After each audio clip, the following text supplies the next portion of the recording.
देखो इमेज कहीं पे यहीं पे फॉर्म होती है, और ये जो इमेज है ये आई से रिप्रेजेंट करूंगा, आई ऑब्जेक्ट ओ से रिप्रेजेंट किया। ये जो डिस्टेंस था ना, ये डिस्टेंस था v1, एंड ये जो डिस्टेंस है वो है v2। ठीक है, तो मैंने आपको बताया था।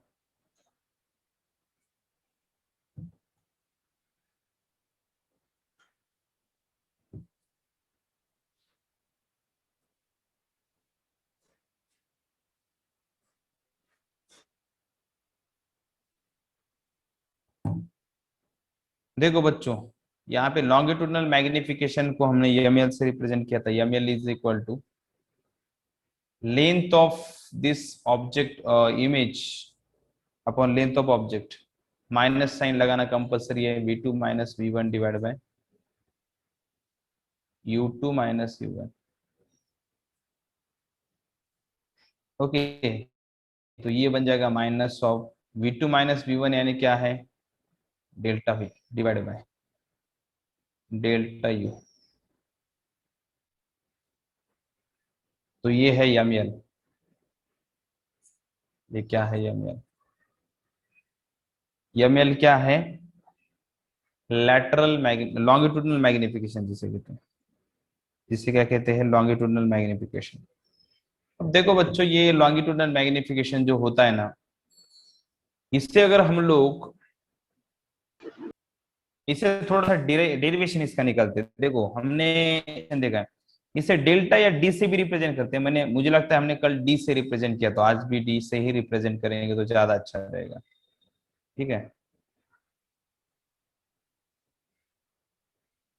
DV divide by D U ऐसा लिखेंगे। ठीक है, ये है लॉन्गिट्यूडनल मैग्निफिकेशन। बच्चों, आप सबको पता है 1/u plus 1/v is equal to 1/f। होता है कि नहीं, बोलो, ऐसा होता है कि नहीं? 1/u plus 1/v is equal to 1/f ऐसा है। अगर इसका डेरिवेशन आप u के साथ में लेते हो तो क्या होता है पता है आपको? इसका डेरिवेशन u के साथ में लिया तो 1/u का डेरिवेट होता है -1/u²। D D you of 1/u -1/u² plus ये 1/v को कैसा लिखेंगे? 1/v का भी कैसा बनेगा? 1/v का भी माइनस ऑफ 1/v² बनेगा, लेकिन मल्टीप्लीकेशन में क्या हो जाएगा, मतलब क्या हो जाएगा, इसका डेरिवेटिव लेना पड़ेगा ना। 1/v² हो जाएगा इसका, ऐसा नहीं कि नहीं होगा। लेकिन हम लोग क्या करते हैं, देखो 1/v का डेरिवेटिव लिया -1/v², 1/v² dv by D U ऐसा हो जाएगा। dv by D U is equal to 0 ऐसा बनेगा। ठीक है, फाइनली इसका इक्वेशन क्या फॉर्म हो सकता है, देखो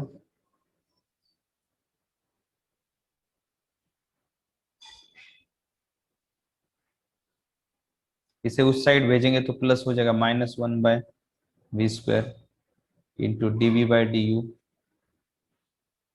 इज इक्वल टू, उस साइड जगह प्लस बनेगा ये 1/v²। ओके, v² को उस साइड शिफ्ट करो, dv by D you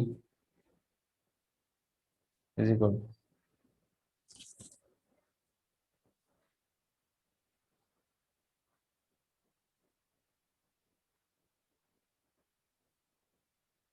1 minute रुको।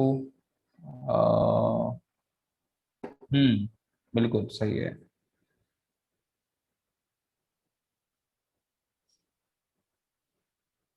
dv by D U is equal to क्या हो जाएगा, ये u² है, u² को उस साइड भेजो, -u/v,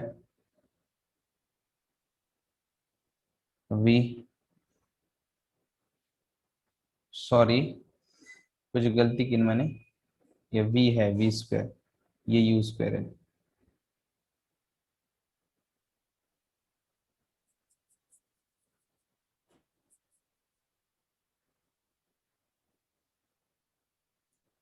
देखो ये v है, ये v है ना, तो dv/du, इसे शिफ्ट करो उस साइड, ये you square, one, 1/u² minus उस साइड जाके प्लस हो गया, ये उस साइड भेजा तो क्या हो जाएगा, माइनस ऑफ v² / u², ये होगा ml, minus of v² / u², lateral longitudinal magnification, इसे लॉन्गिट्यूडनल मैग्निफिकेशन बोलते हैं।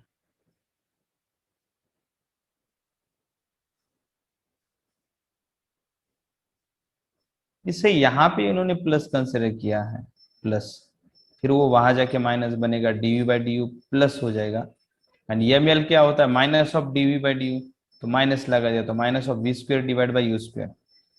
ओके, ऐसा दिया है, लिखो। मतलब 1/u का डेरिवेटिव -1/u² है, लेकिन 1/v का डेरिवेटिव 1/v² इंटू dv/du है। कुछ लोग कहेंगे सर 1/x का डेरिवेटिव क्या होता है, 1/x का डेरिवेटिव क्या होता है, ddx of 1/x is equal to क्या होता है, -1/x²। ऐसा होता है ना। फिर यहाँ पे ऐसा क्यों हुआ, सिर्फ ये 1/v जो है ना, ये इसका हम u के साथ डेरिवेटिव, v के साथ में डेरिवेटिव ले रहे हैं, नहीं किसके साथ में डेरिवेटिव ले रहे हैं, u के साथ में, इसलिए इस तरह से प्लस लिख सकते हैं। और ml को बाद में क्या लिख सकते हैं, ml को बाद में क्या लिख सकते हैं, ml को, ml इज इक्वल टू, ये माइनस ऑफ v/u क्या होता है, माइनस ऑफ v/u, देखो रे, ये माइनस ऑफ v/u होता क्या है, माइनस v/u का ब्रैकेट का स्क्वायर अगर करेंगे, समझो माइनस का माइनस रखेंगे यहाँ पे बाहर का, ml is equal to minus of v²/u² क्या है, v²/u² क्या, यम का स्क्वायर लिख सकते हैं क्या, यम का स्क्वायर लिख सकते हैं ना, यम क्या है, लैटरल मैग्निफिकेशन क्या होता है, माइनस ऑफ v/u है, उसका स्क्वायर होगा क्या, v²/u², minus as it is v²/u², इसका स्क्वायर हो सकता है, यम का स्क्वायर हो सकता है, ml मतलब longitudinal magnification is equal to minus of m², minus of m मतलब क्या है, लैटरल मैग्निफिकेशन का square, longitudinal magnification is equal to minus of lateral magnification का स्क्वायर।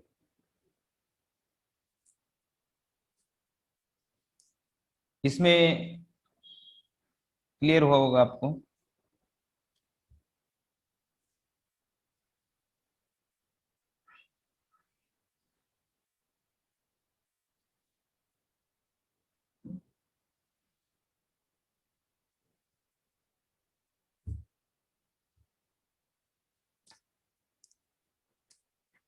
ये स्टैंडर्ड रिजल्ट ध्यान में रखो आखिरी का,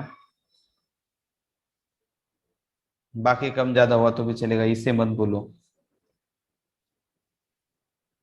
फाइनल इक्वेशन पता होना चाहिए, lateral magnification, sorry longitudinal magnification is equal to minus of lateral magnification का स्क्वायर।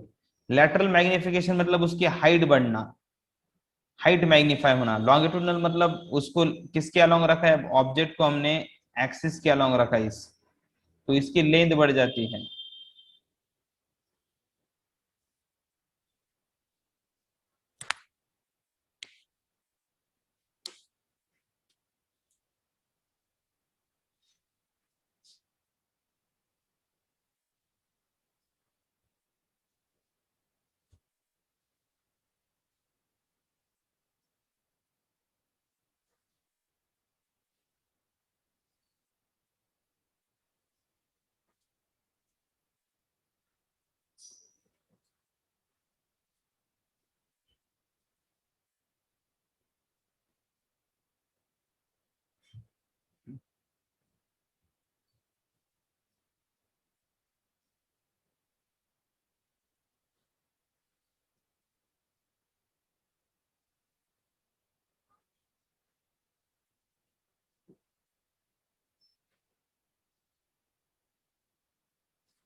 ये दो टाइप के मैग्निफिकेशन है, इसके अलावा एरियल मैग्निफिकेशन भी है।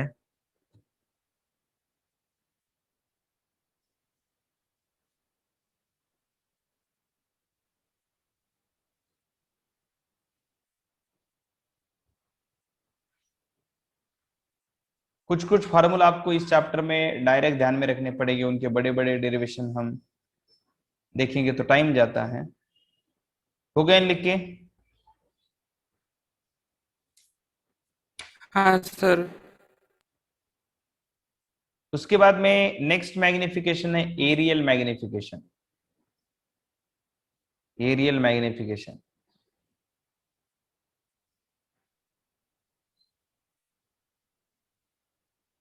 एरियल मैग्निफिकेशन मतलब क्या होता है? एरिया मैग्नीफाई होना।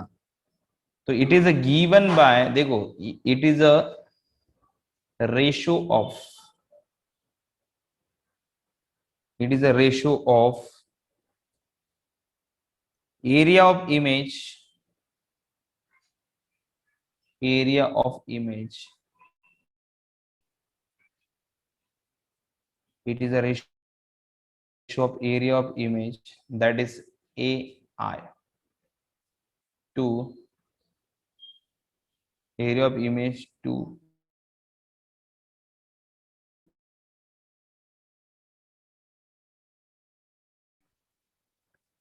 AO। इमेज का एरिया और ऑब्जेक्ट का एरिया का रेशियो होता है एरियल मैग्निफिकेशन। ये हम ऐसे रिप्रेजेंट करते हैं। और ये भी क्या होता है पता है आपको? AI divide by AO। और इसका भी डेरिवेशन निकालने के बाद में ये आता है V divide by U bracket का स्क्वायर। सिर्फ यहाँ पे निगेटिव लगता नहीं है। और V बाई यू का रिलेशन हमने निकाला है, इसके पहले भी V बाई यू का रिलेशन निकाला है। कैसा आया था V बाई यू का रिलेशन? कल देखो, कल निकाल के दे, एफ माइनस ब्रैकेट का स्क्वायर। उसके बाद में V के फॉर्म में F minus V divide by F bracket का स्क्वायर। ये इक्वेशन आते हैं। V बाई यू का रेशियो ऐसा आता है, कौन सा फार्मूला यूज करके निकाला है? मिरर फार्मूला यूज करके। मिरर फार्मूला यूज करके करो, V बाई यू का F divide by F minus U आता है, F minus V divide by F भी आता है। ठीक है, this is called areal magnification. ये भी फार्मूला एरियल मैग्निफिकेशन का ध्यान मेरे को मिरर के केस में लिखो।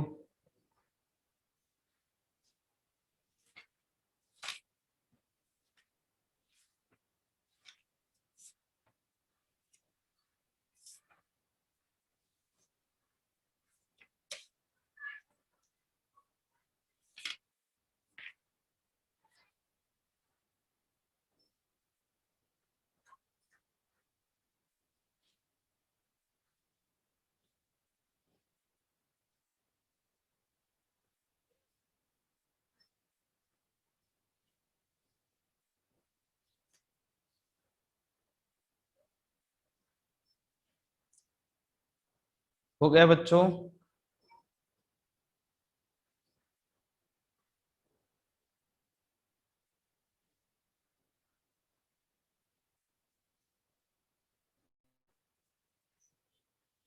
चलो एक न्यूमेरिकल देखते हैं, ठीक है? मिरर फार्मूला के ऊपर डिपेंड एक न्यूमेरिकल देखते हैं। Example, 4.5 centimetre needle, 4.5 centimetre needle is placed 12 centimeter, is placed 12 centimeter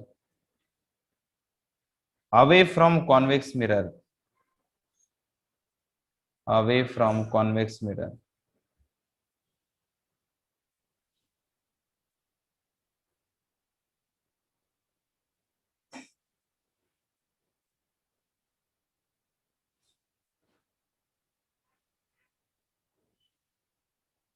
of focal length 15 centimeter, of focal length, of focal length 15 centimeter. Give the location of image, give the location of image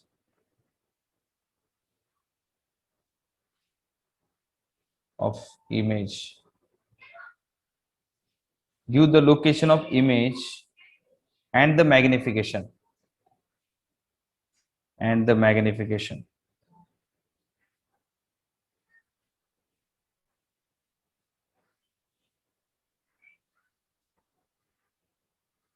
okay, चलो ऐसा numerical है समझो। अब इतना part है, कुछ numerical का मैंने एक पार्ट निकाल के आपको दिया ये। अब इस न्यूमेरिकल में क्या क्या दिया है देखो। उसके बाद में describe what happens as needle move farther from the mirror, ऐसा भी सवाल है। लेकिन पहले ये चीजें निकाले। आप सबको पता है,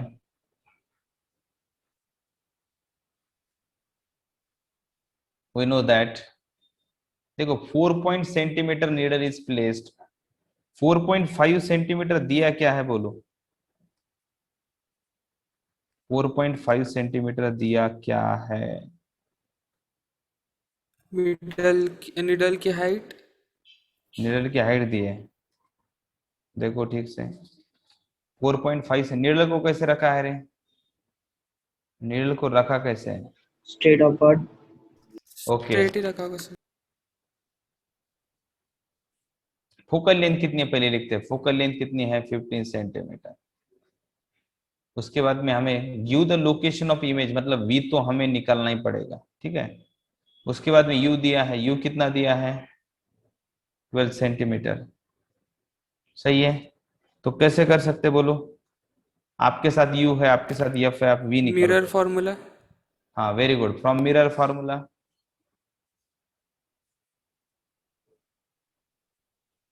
from mirror formula 1 upon F is equal to 1 upon U plus 1/v। 1/f is equal 1/u plus 1/v। तो 1/f is equal to 1/u, you कितना है रे, 12 सेंटीमीटर, प्लस 1/v, v कितना है, नहीं है, पता नहीं, एफ v तो निकालना है। एफ भी दिया है, कितना दिया है, 15 सेंटीमीटर, ठीक है।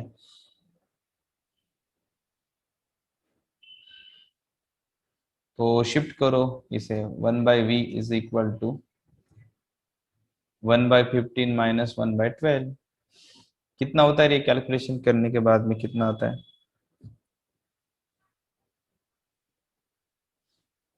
एक मिनट, हाँ। फोकल लेंथ 1/f लिखा है, हमने एक गड़बड़ ऐसे की है कि ये जो u होता है ये पॉजिटिव होता है निगेटिव होता है। मिरर कैसा है, कॉन्वेक्स। कॉन्वेक्स। कॉन्वेक्स मिरर मतलब ऐसा है, ठीक है। कॉन्वेक्स मिरर के केस में देखो, रे को अगर ऐसा इंसिडेंट करेंगे, ये पोल है, पोल के इस साइड के सभी डिस्टेंसेस पॉजिटिव कंसीडर करेंगे। मतलब पोल के इस साइड कौन कौन से डिस्टेंसेस रह सकते हैं। ऑब्जेक्ट तो इस साइड नहीं रह सकता ना, ऑब्जेक्ट तो इस साइड ही रहेगा। ये पोल से अगर इस साइड अगर डिस्टेंस मेजर करेंगे, तो ये रे तो ऐसा है, लाइट का इंसिडेंट रे इस डायरेक्शन में, तो इसके अपोजिट डायरेक्शन के डिस्टेंस यू कैसा होगा, निगेटिव होगा, ध्यान में रखना है। यू हमें निगेटिव ही लेना पड़ेगा, ऑब्जेक्ट का पोजीशन। ये साइन कन्वेंशन लिख के दिया, उसमें देखो साइन कन्वेंशन भी मैंने बताया था, लाइट के डायरेक्शन में अगर डिस्टेंस मेजर करेंगे तो पॉजिटिव है। पोल से, इस पोल से लाइट के डायरेक्शन में डिस्टेंस मेजर करेंगे तो पॉजिटिव, मतलब ये पोल से ऐसे, ये पॉजिटिव डिस्टेंस होगा। एंड उसके अपोजिट डायरेक्शन में मेजर करेंगे तो निगेटिव है। अब ऑब्जेक्ट तो पोल से लेफ्ट साइड ही होगा ना, तो उसका डिस्टेंस जो है -1/2, ये क्या होगा, निगेटिव। तो minus of minus 1/15 plus 1/12, cross multiply करो, 12 प्लस 15 डिवाइड बाय 12 प्लस 15 कितना हो जाएगा, 27। 12 पर सॉरी 12 सो इंटू, 180 आएगा नीचे। हाँ नीचे 180 रहेगा, ठीक है। अब क्या हो जाएगा, ऊपर 27 ऊपर हो जाएगा, सही है ना, नीचे 180 होगा। ये है 1/v, v कितना होगा, 6.7। 6.67 सेंटीमीटर, बिल्कुल सही है। This is called v। v मतलब क्या होता है, distance of image, location of image निकला, location of image. And the magnification निकालोगे,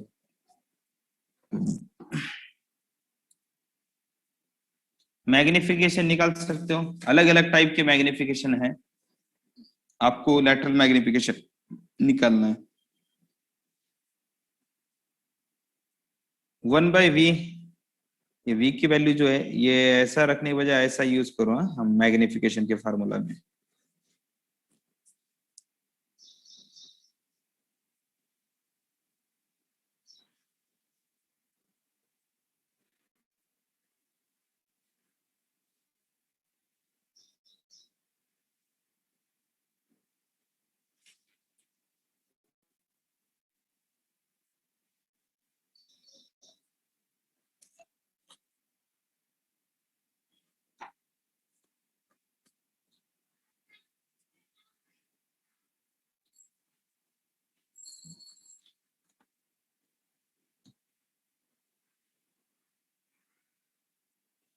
हो गया बच्चों?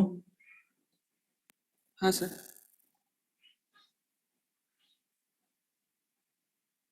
अब नेक्स्ट पार्ट जो क्वेश्चन का है वो करो। नेक्स्ट पार्ट में क्या कहा है, मैग्निफिकेशन बताओ, लेटरल मैग्निफिकेशन ही निकालना है।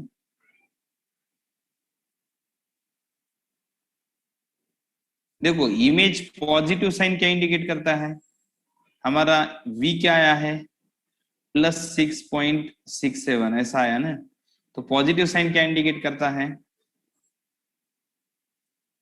बोलो।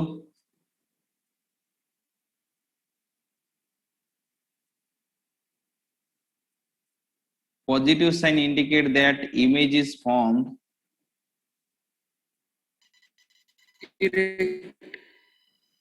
backside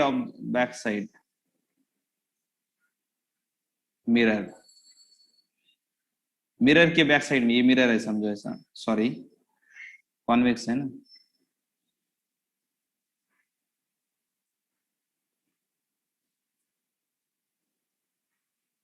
आपको पता है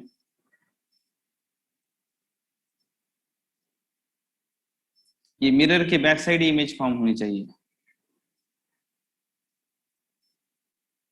ये मिरर है तो क्योंकि ऐसा रे है तो रे के डायरेक्शन में पॉजिटिव, मतलब इस डायरेक्शन का डिस्टेंस, और डिस्टेंस पी से मेजर करते हैं तो पी से इस डायरेक्शन में ही इमेज फॉर्म होगी, यहाँ पे कहीं पे इमेज फॉर्म होगी, ठीक है। ये पोजीशन इमेज का कुछ तो ऐसा ही पोजीशन हो सकता है, इमेज इधर ही फॉर्म होगी तक, क्योंकि वी पॉजिटिव आया है।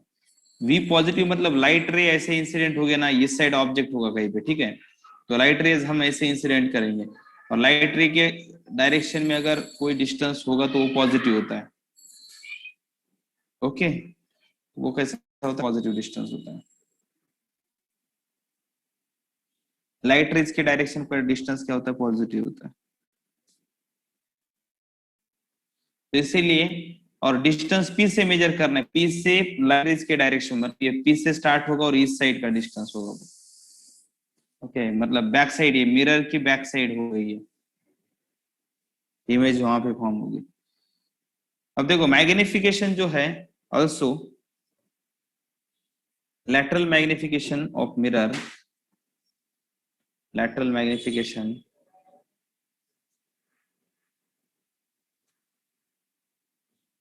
is,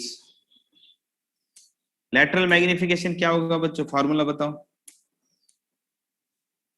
lateral magnification का फार्मूला बताओ कोई तो। H2 minus of upon V H1 by U. कौन सा? minus V by minus V by U. चलो करो आंसर बताओ मुझे, -v/u फार्मूला है, आंसर बताओ। 0.56. ओके 0.5। 0.558। ओके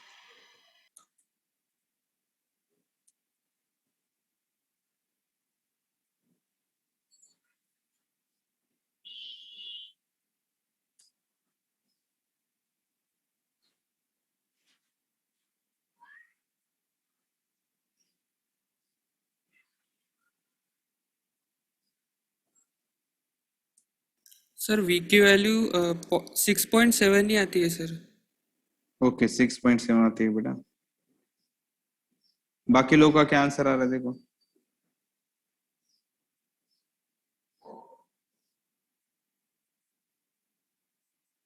ओके चलो कैलकुलेशन का पार्ट है, आंसर +5/9 आता है क्या, आपके रखने के ऊपर डिपेंड है। वी क्या रखा आपने, वी क्या रखा, वी की वैल्यू क्या थी, 180 बाय कुछ था ना, 180 बाय कितना था, 27। 27 डिवाइड बाय यू कितना था, 12। सही है क्या, सही है कि नहीं संगीता, यू कितना था, हाँ सर सही है। तो 180 डिवाइड बाय 27 इंटू 12, कैलकुलेशन करो अभी, 6 से पहले इसे डिवाइड करो, 30 ऊपर होगा, नीचे क्या होगा 2, सॉरी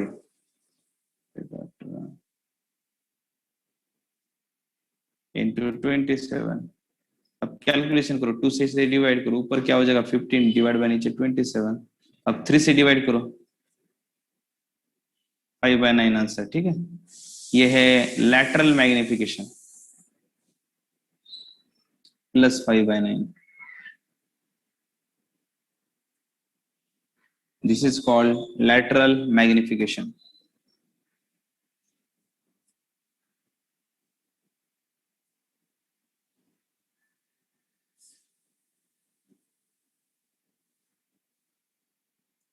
इमेज कैसी है रे बच्चों?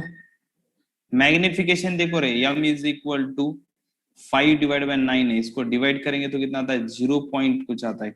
0 पॉइंट कितना आता है? 558। 0.58 जो भी आ रहा है। आप मुझे बताइए, मैग्निफिकेशन कम हो रहा है, 0 पॉइंट में जा रहा है, मतलब जो जितनी साइज है इमेज की साइज होती है 1 समझो, तो उसका आधा ही हो रहा है ना मैग्निफिकेशन, मतलब दिख रहा है जितनी साइज है इमेज की, ओरिजिनल साइज जो ऑब्जेक्ट की है उससे आधा ही दिख रहा है। मतलब इमेजेस कैसी मिल रही है हमें? देखो, मिरर के बैक साइड मिल रही है, ठीक से समझो। हाँ, मिरर के सॉरी मिरर के बैक साइड मिल रही है इस साइड, मतलब वर्चुअल है। मिरर की बैक साइड मिली तो वर्चुअल होती है, क्योंकि रेज डायरेक्टली मिल नहीं सकते, हमें लगता है कि मिल रहे हैं लेकिन मिल सकते क्या? नहीं है। इसलिए images are virtual and diminished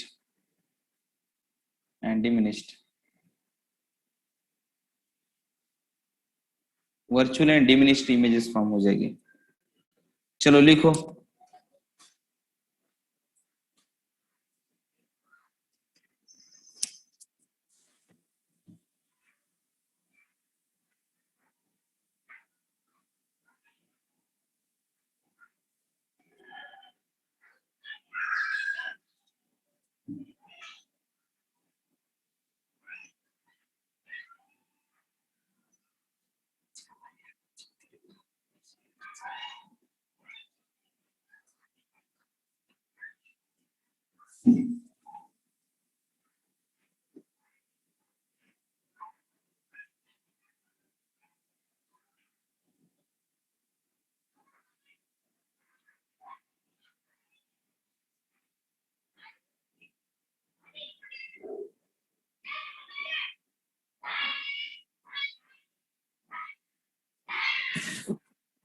हो गया?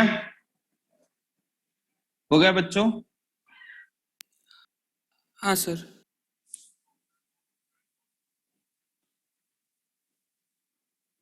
देखो, इस तरह से आपको मिरर फार्मूला का एग्जांपल मैंने दिया है, आप कुछ न्यूमेरिकल सॉल्व करो।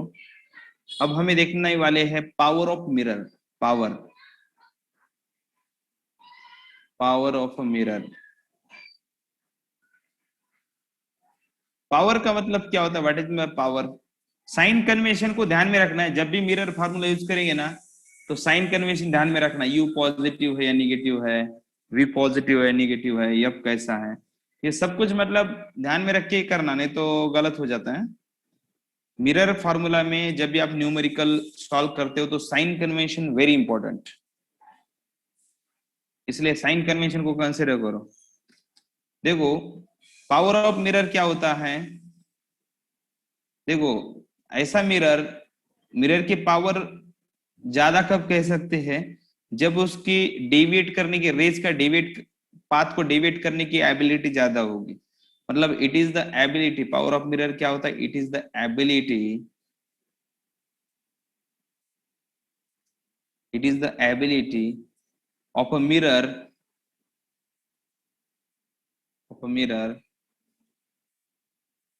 to deviate the path of rays, to deviate the path of rays,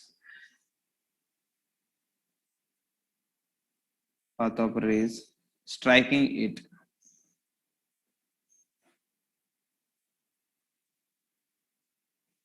mirror के ऊपर जो रेस, जैसे मिरर है समझो,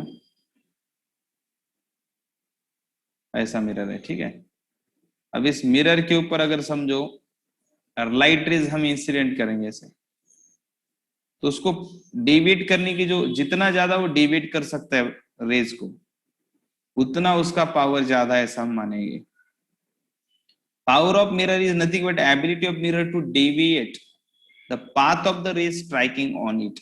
उसके ऊपर जो रे स्ट्राइक हो रहे हैं उनको डेविएट करने का जो एबिलिटी है मिरर का, उसे ही कहते हैं power of a mirror. Okay, और पावर इज इक्वल टू, जब भी पावर ऑफ मिरर को हम मेजर करते हैं, power of a mirror is equal to minus of 1/f in metre. Focal length को मीटर में रखो और माइनस ऑफ उसका रेसिप्रोकल लो।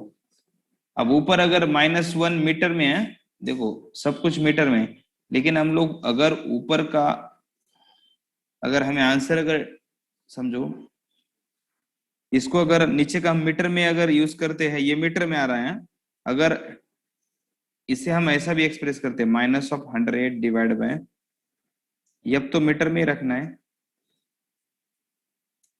पावर का यूनिट आता है डियोप्टर। डियोप्टर पावर का यूनिट आता है, डियोप्टर। इसके एक दो एग्जांपल सॉल्व करेंगे ना तो बहुत आसान जाता है। कुछ नहीं, मीटर का रेसिप्रोकल लो, डियोप्टर में आंसर आ जाता है।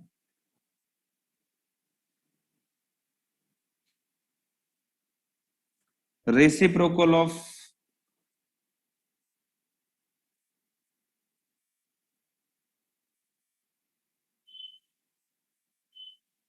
रेसिप्रोकल ऑफ फोकल लेंथ बोल सकते हैं।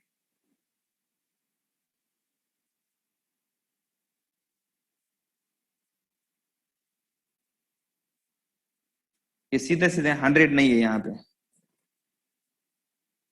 -1/f metre.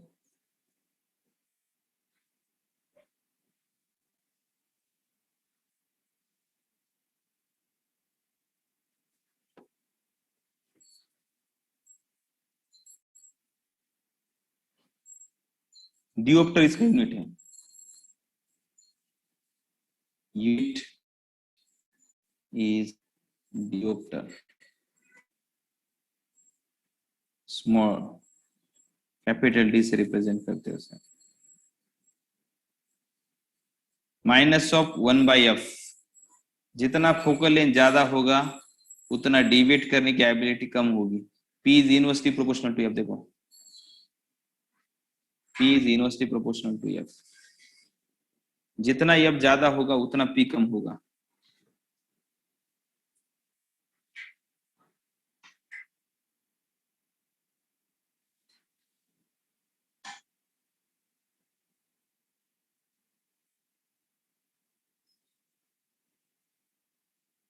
-1/f focal length का रेसिप्रोकल।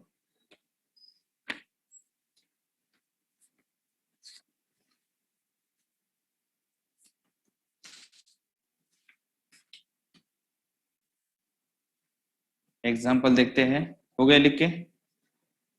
इसके कुछ एग्जाम्पल सॉल्व करते हैं।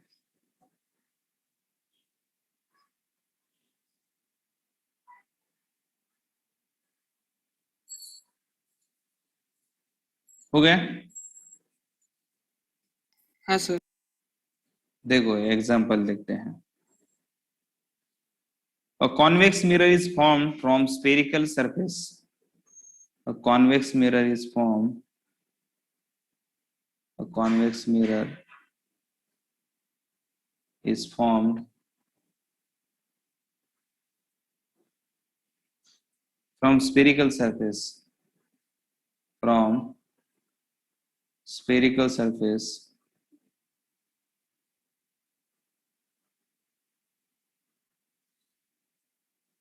a convex mirror is formed. A convex mirror is formed from spherical surface of radius 20 centimeter. Of radius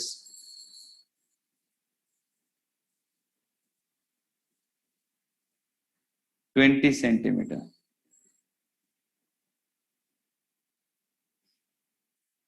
Find power of mirror. Find power of mirror.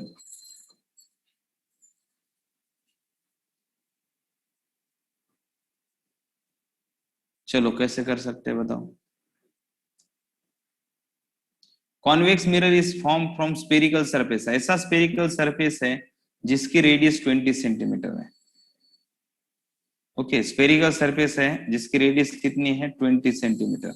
मतलब simply spherical mirror की अपने radius, centre का distance कितना है 20 centimetre. आपको पता है radius अगर 20 सेंटीमीटर होगी तो फोकल लेंथ कैसे होती है, फोकल लेंथ तो रेडियस की आधी होती है, आपको पता है, सही है कि नहीं। अगर एक कॉन्वेक्स मिरर है समझो, इसका सेंटर यहाँ पे है तो ये होता है R, एंड इसके आधे डिस्टेंस पे कैपिटल F होता है, ये डिस्टेंस होता है स्मॉल f, एंड ये डिस्टेंस होता है कैपिटल R। फोकल लेंथ आधी होती है रेडियस की, तो 20 डिवाइड बाय 2 10 सेंटीमीटर, ये स्मॉल f है। स्मॉल f यानी क्या है फोकल लेंथ। ये सेंटीमीटर में, मीटर में निकालेंगे तो कितनी हो जाएगी 0.1 मीटर। 10 सेंटीमीटर यानी 0.1 मीटर होता है। पावर क्या हो जाएगी, also power of a mirror is, power कितनी हो जाएगी, पावर ऑफ एफ को किस में रखना है, मीटर में रखना है, -1 बाय एफ, -1 बाय एफ की जगह क्या रखेंगे हम 0.1। ये कितना हो जाएगा,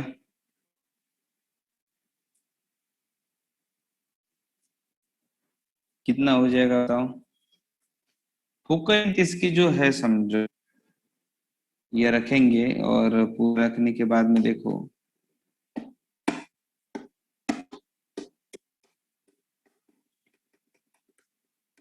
फोकल लेंथ कैसे मेजर कर रहे थे, देखो ये 0.1 का रेसिप्रोकल 10 लगता है आपको, लेकिन पावर को जब निकाल रहे हैं हम लोग सिर्फ रेसिप्रोकल ऑफ फोकल लेंथ करेंगे। फोकल लेंथ पॉजिटिव ही होती है यहाँ पे, देखो -1/4 फोकल लेंथ तब करना जब फोकल लेंथ निगेटिव है, यहाँ पे पॉजिटिव है फोकल लेंथ, तो 10 capital D dioptre plus of 10।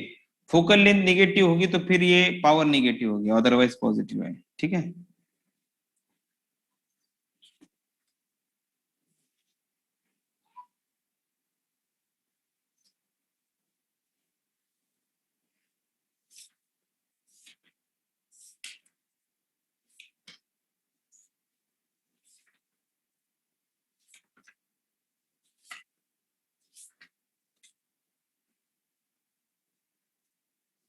हो गया बच्चों, हाँ सर। समझ में आ गया ना, कोई डाउट तो नहीं। फोकल लेंथ पॉजिटिव कंसीडर यहाँ पे है ना, तो 1/f, सिर्फ फोकल लेंथ का रेसिप्रोकल लो आपको पावर मिल जाती है डियोप्टर में।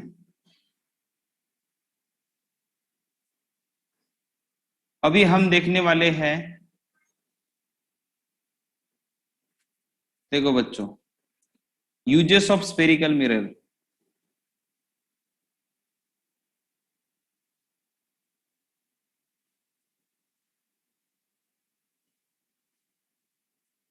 Uses of spherical mirror, uses क्या हो गए स्पेरिकल मिरर के, उसमें फर्स्ट मिरर है कॉनकेव मिरर। कहां कहां पे यूज करते हैं देखते हैं। कॉनकेव मिरर, कॉनकेव मिरर जो है बच्चों, रिफ्लेक्टर, लाइट के जो रिफ्लेक्टर होते हैं ना, सिनेमा प्रोजेक्टर्स, हेडलाइट्स, इसमें यूज किया जाता है।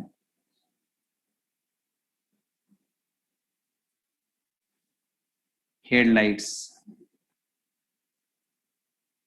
जो गाड़ी के हेडलाइट्स होते हैं उसमें मिरर यूज किया जाता है। सिनेमा प्रोजेक्टर्स, प्रोजेक्टर होता है ना, वहां से रेज निकल के इंसिडेंट होते हैं। ओके, इसके ऊपर reflector in search of light, reflector के ऊपर, रिफ्लेक्टर के पे भी बहुत सारे रिफ्लेक्टर्स में भी यूज किया जाता है। दूसरा पॉइंट है, देखो concave mirror is use for the face looking और shaving mirror because it forms erect and magnified image. Okay, हम फेस को देखने के लिए भी इसे यूज कर सकते हैं।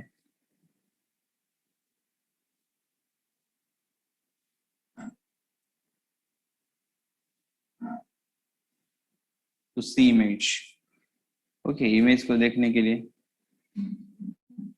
डिश एंटीना में यूज किया जाता है।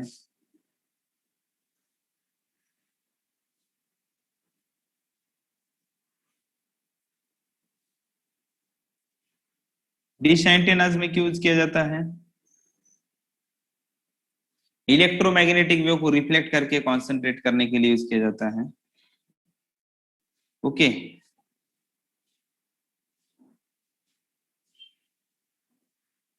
सोलर कुकर्स में भी इसे यूज किया जाता है। सोलर कुकर क्या करता है?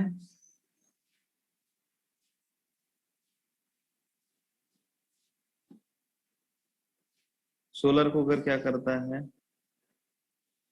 कुकिंग के लिए यूज किया जाता है ना, लाइट रेज को कॉन्सेंट्रेट करके कुक करना है, कुकिंग पर्पस के लिए कॉन्केव मिरर्स यूज किए जाते हैं। दूसरा है convex mirror.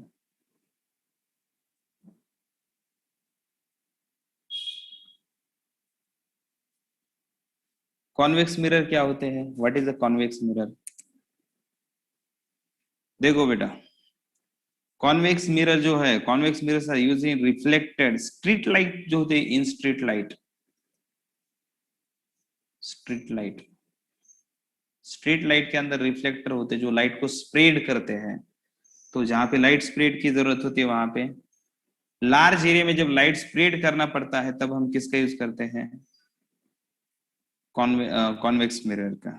Okay, convex mirror use as rear view mirror और ड्राइवर्स मिरर्स जिसे कहते हैं, it is used in drivers mirror.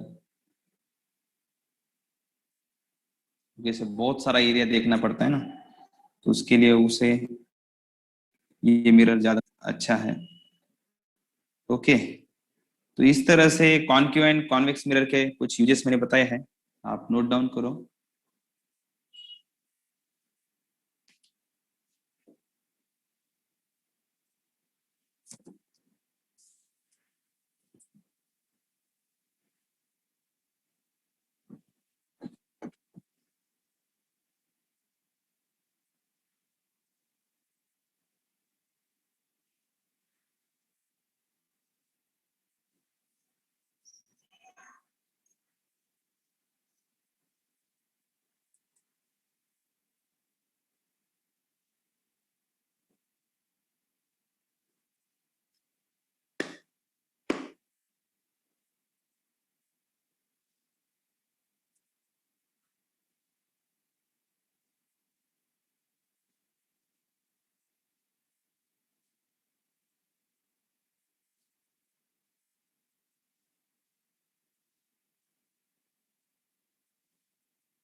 हो गया?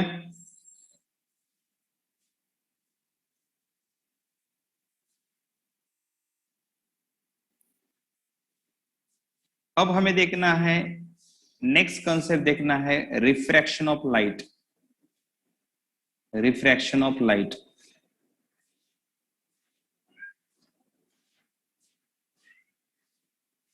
What is mean by refraction of light?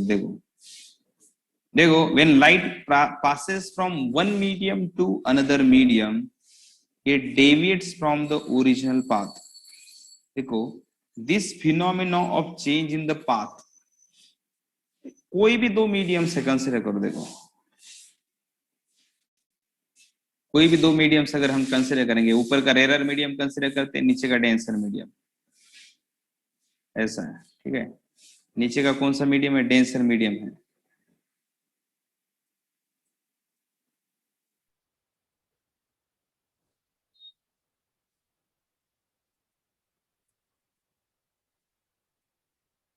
नीचे का डेंसर मीडियम है, ऊपर का कौन सा है मीडियम? रेयरर मीडियम है, ठीक है।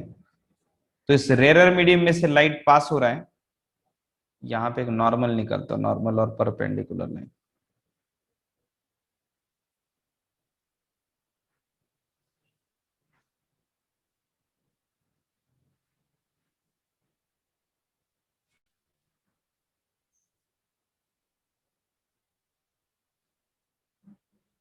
एंगल ऑफ इंसिडेंस है, एंड दिस इज अ, एक मिनट,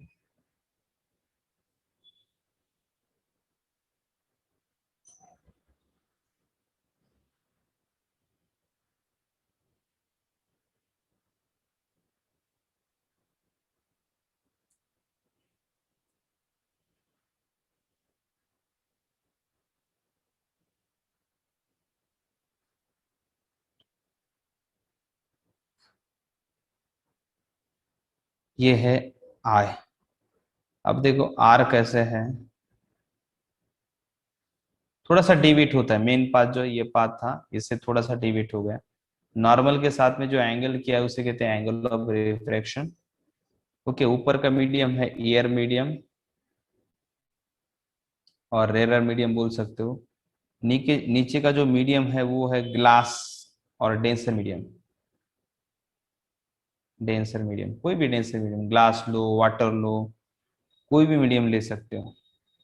ओके, ये जो एक मीडियम से दूसरी मीडियम में लाइट जाते वक्त जो अपना पाथ चेंज करता है उसे ही कहते हैं रिफ्रैक्शन। उसे क्या कहते हैं? Refraction, refraction. Okay, this is called refraction. बच्चों देखो, यहाँ पे क्या होता है, जो रेज है, यहाँ पे रेज है, ये रे मेन पाथ से डेविएट हुआ है, देखो मेन पाथ से डेविएट हुआ है। The phenomena of change of path, the phenomena of change of path, phenomenon of change of path, change of path, the phenomena of change of path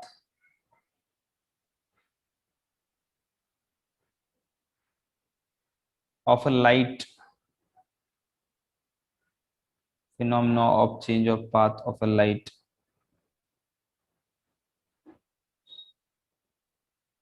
at the boundary of separation, at the boundary of separation,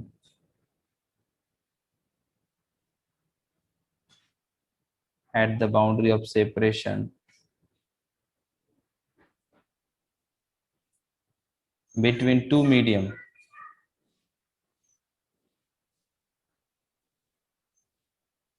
is called refraction, refraction। इसे ही कहते हैं refraction बच्चों। Okay,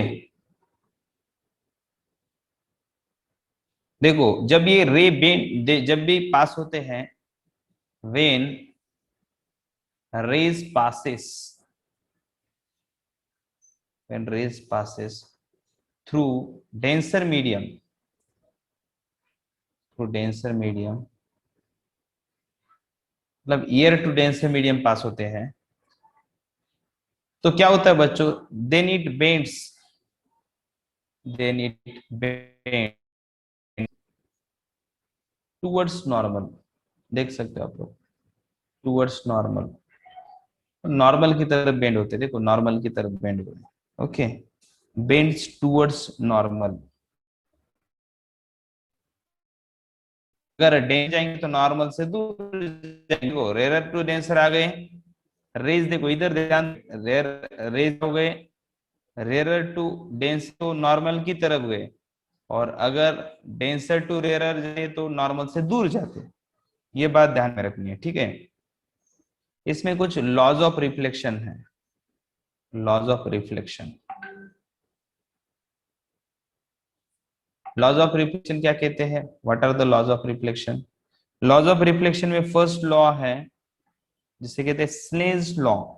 अगर angle of incidence i होगा, sine of i divide by sine of r जो होता है, जो कांस्टेंट होता है, constant, and that is equal to mu two divide by mu one. Mu two मतलब क्या होता है? देखो पहले ये लॉ है, म्यू टू क्या, मैं बताता हूँ आपको। म्यू टू मतलब होता है refractive index of second medium with respect to free space, and mu one मतलब refractive index of first medium with respect to free space. ऐसा होता है mu two divide by mu one. मतलब air का refractive index vacuum के compare में denser medium का refractive index mu two है, यहाँ का म्यू टू है, यहाँ का एयर मीडियम का म्यू वन है रिफ्रैक्टिव इंडेक्स। रिफ्रैक्टिव इंडेक्स क्या है वो भी मैं बताऊंगा आपको। एक नंबर है जो रेज कितने रिफ्लेक्ट होते हैं उसके बारे में बताता है, रेज कितने रिफ्रैक्ट होते हैं। अगर रेज बेंड हो गए तो कितने बेंड हो गए, इसके बारे में डिस्क्रिप्शन करने वाला नंबर है रिफ्रैक्टिव इंडेक्स। ओके, हर मीडियम के लिए उसकी एक फिक्स वैल्यू होती है। इससे कहते हैं Snell's law, Snell's law of refraction. School में भी आपको हुआ होगा शायद, स्नेल्स लॉ ऑफ रिफ्रैक्शन कहते हैं इसे। ओके, रिफ्रैक्टिव इंडेक्स फाइंड कर सकते हैं इसे, इसे रिफ्रैक्टिव इंडेक्स फाइंड कर सकते हैं। इसे कहते हैं refractive index of second medium with respect to first medium is equal to refractive index of second medium divide by refractive index of first medium is equal to sine of i divide by sine of r. ऐसा हो जाता है, ठीक है। This is called refract, लिखो रे।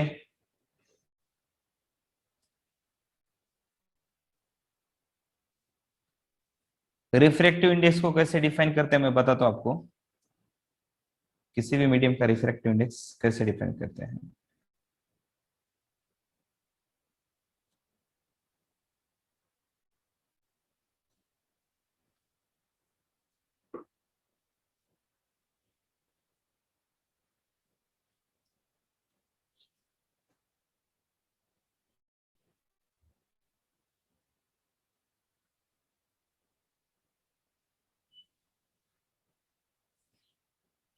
Sir ये mu two और म्यू वन की वैल्यू रेयर और डेंसर की है क्या? हाँ, म्यू टू मत respect to vacuum. Mu two मतलब क्या है? Refractive index of denser medium with respect to vacuum. Vacuum लगाता है, यहाँ पे दो मीडियम है, वो वैक्यूम होना कंपलसरी क्या? ऊपर का एयर है, नीचे डेंसर मीडियम है कोई तो वाटर जैसा। लेकिन यहाँ पे वैक्यूम है क्या? नहीं है। तो हम लोग दोनों के रिफ्रैक्टिव इंडेक्स किसके विथ रिस्पेक्टिव निकाले? वैक्यूम के विथ रिस्पेक्टिव। अब वो कैसे निकालते हैं वो मैं इसके बाद में के स्टेप में बताने वाला हूँ।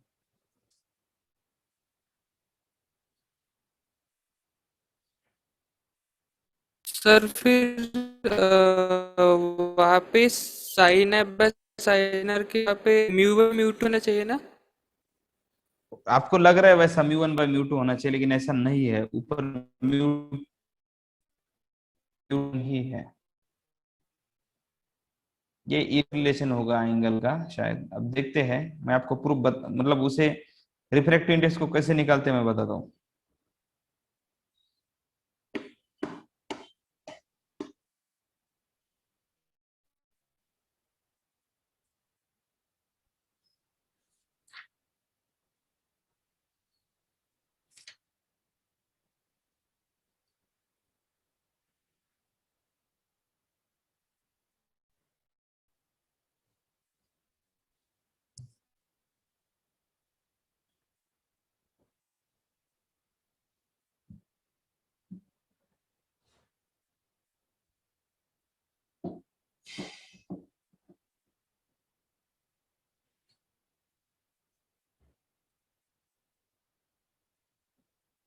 हो गया बच्चों?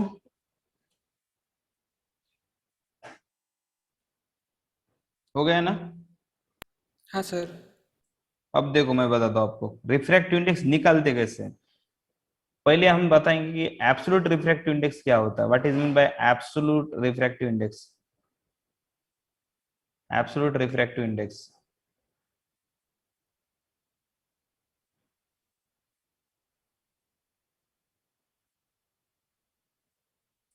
एब्सोल्यूट एब्सोल्यूट रिफ्रैक्टिव इंडेक्स क्या होता है? देखो, जब लाइट वैक्यूम से ट्रांसपेरेंट मीडियम, कोई भी मीडियम में अगर जाती है तो हम लोग क्या करते हैं, जैसे ऊपर वैक्यूम है फॉर एग्जांपल, देखो बच्चों ये बाउंड्री है, ऊपर है vacuum,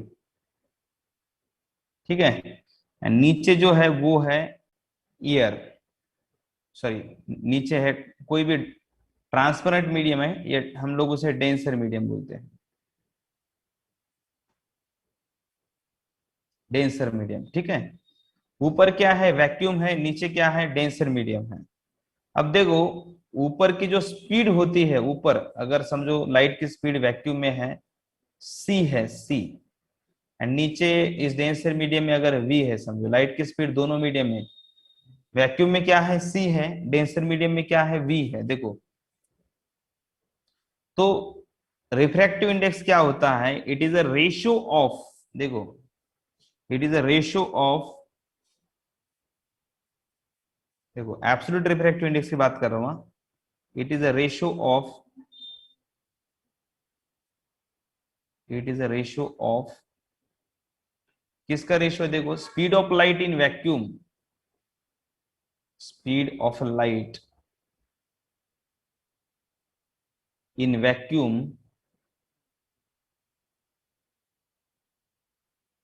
to speed of light in given medium, to speed of light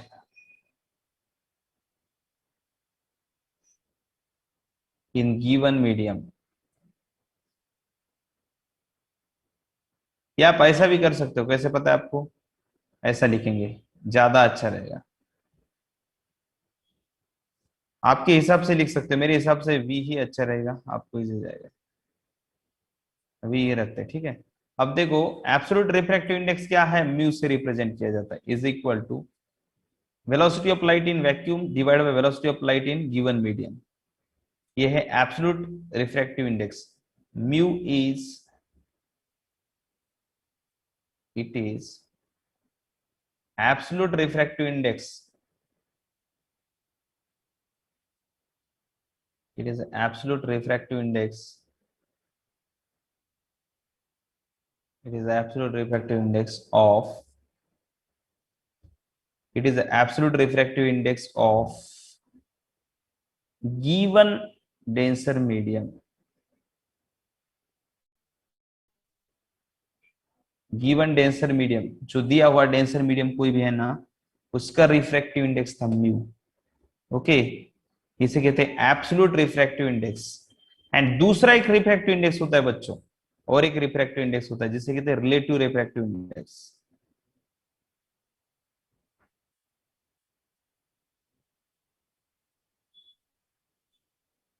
relative refractive index.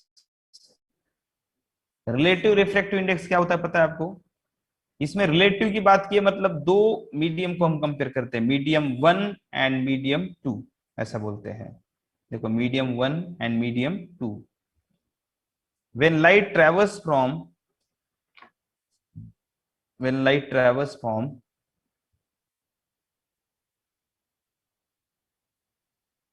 light travels from medium 1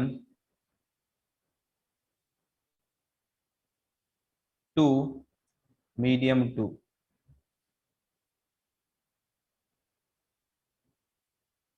then देखो पहले ये पूरा लिखो, हम लोग कंपेयर करेंगे फिर, ये बाउंड्री है, दो मीडियम की बाउंड्री है, जैसे अलग कलर से भी रिप्रेजेंट कर सकते हो, लिखो रे बच्चों।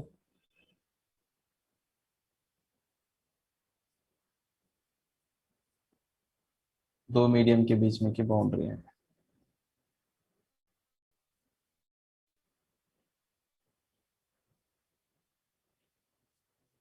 इसे नीचे के मीडियम को आप डेंसर मीडियम कह सकते हो, ऊपर वैक्यूम था, ठीक है। तो एब्सोल्यूट रिफ्रैक्टिव इंडेक्स हम देख रहे थे, बाद में अभी रिलेटिव देख रहे हैं।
हो गया बच्चों? हाँ सर। ओके, चलो।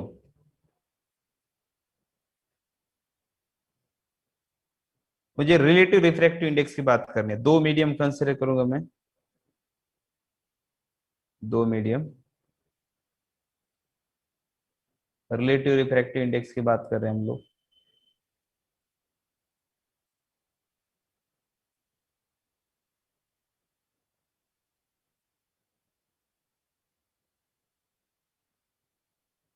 दो मीडियम कंसिडर करेंगे बच्चों, देखो।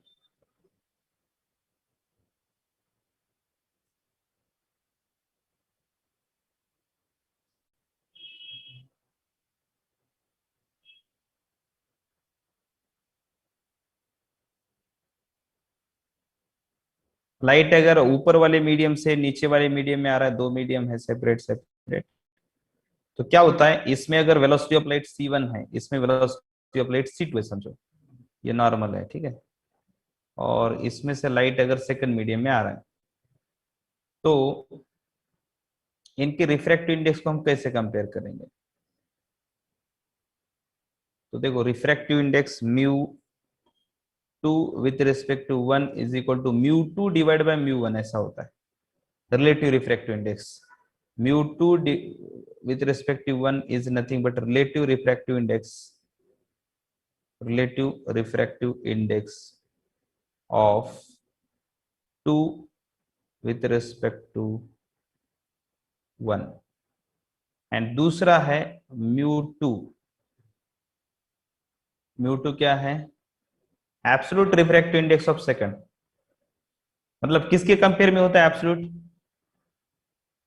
Absolute, vacuum. हाँ, refractive index of second. And R1 क्या होता है?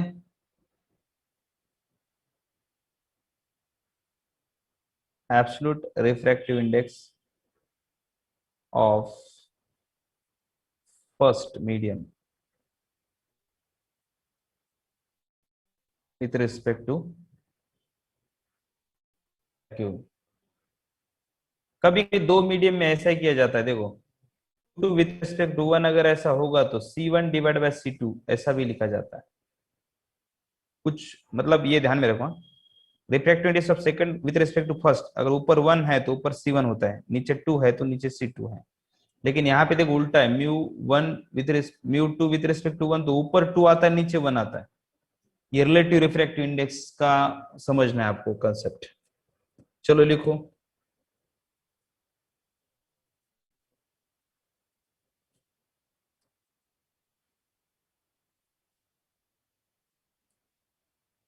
रिलेटिव रिफ्रैक्टिव इंडेक्स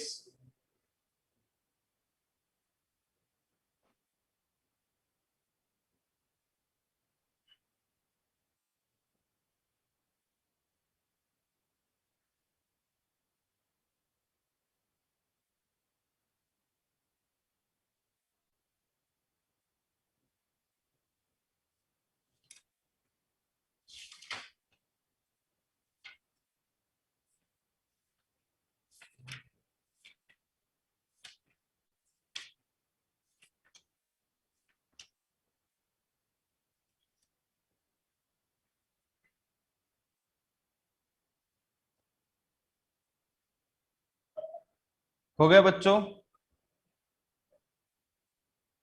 हाँ सर। अब देखो रिफ्रैक्टिव इंडेक्स कौन कौन से फैक्टर के ऊपर डिपेंड है वो देखेंगे। Dependence, dependence of refractive index,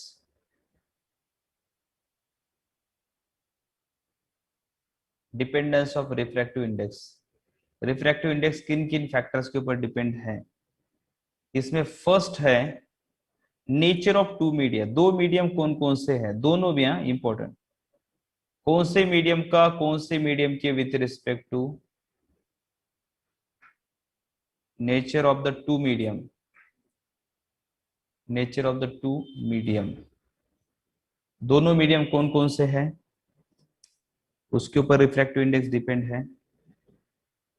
उसके बाद में नेक्स्ट है the temperature of medium. The temperature of media, दोनों मीडियम का टेम्परेचर क्या है उसके ऊपर रिफ्रैक्टिव इंडेक्स डिपेंड है। तीसरा है द वेवलेंथ ऑफ लाइट, कौन सी वेवलेंथ यूज कर रहे हो लाइट की, को अलग अलग लाइट के अलग अलग वेवलेंथ के लिए अलग अलग रिफ्रैक्टिव इंडेक्स होता है, इसलिए वेवलेंथ के ऊपर इंडेक्स डिपेंड है, बिल्कुल डिपेंड है। उसके बाद में कुछ लोग कहेंगे सर ये एंगल ऑफ इंसिडेंस हम क्या लिखते हैं, mu is equal to sine of i divide by sine of r, ऐसा लिखते हैं ना। तो इसका ये मतलब बिल्कुल भी नहीं कि आई एंड आर के ऊपर डिपेंड है वो, बिल्कुल भी मतलब नहीं इसका कि आई एंड के ऊपर डिपेंड है। It does not depend upon, it does not depend upon i and r, i and r के ऊपर डिपेंड नहीं है, ठीक है। नेक्स्ट पॉइंट है, देखो फिफ्थ नंबर का पॉइंट है वेवलेंथ के साथ रिलेशन, ऐसा मैंने कहा था रिफ्रैक्टिव इंडेक्स का, लेकिन कैसा रिलेशन है, एक साइंटिस्ट है काउचीज नाम के साइंटिस्ट है, उन्होंने दिया है कि वेवलेंथ कैसे रिफ्रैक्टिव इंडेक्स कैसे वेवलेंथ टू वेवलेंथ वेरी होता है, इसलिए उन्होंने बताया अकॉर्डिंग टू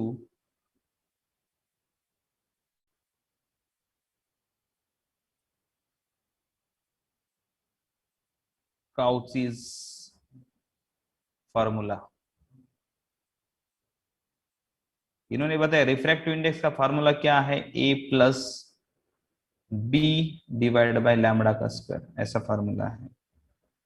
ओके, ये फॉर्मूला है म्यू के लिए। ये फॉर्मूला क्या बताता है, अगर लैम्बडा बड़ा तो म्यू क्या होगा, लैम्बडा बड़ा तो ऐड होने वाली टर्म छोटी हो जाएगी ना, तो म्यू कैसा हो जाएगा, कम हो जाएगा। मतलब क्या है, लैम्बडा इंक्रीजेस, लैम्बडा अगर इंक्रीज हो गया, लैम्बडा अगर इंक्रीज हो गया तो बी बाय लैम्बडा क्या हो जाएगा, कम हो जाएगा, मतलब ए में ऐड होने वाली टर्म कम हो रही है, मतलब म्यू क्या हो जाएगा, डिक्रीजेस। तो आप मुझे बताइए रेड एंड ब्लू कलर को कंपेयर करने के बाद में किसका रिफ्रैक्टिव इंडेक्स ज्यादा होगा, किसका रिफ्रैक्टिव इंडेक्स ज्यादा होगा, बोलो किसका रिफ्रैक्टिव इंडेक्स ज्यादा होगा, मृणाल।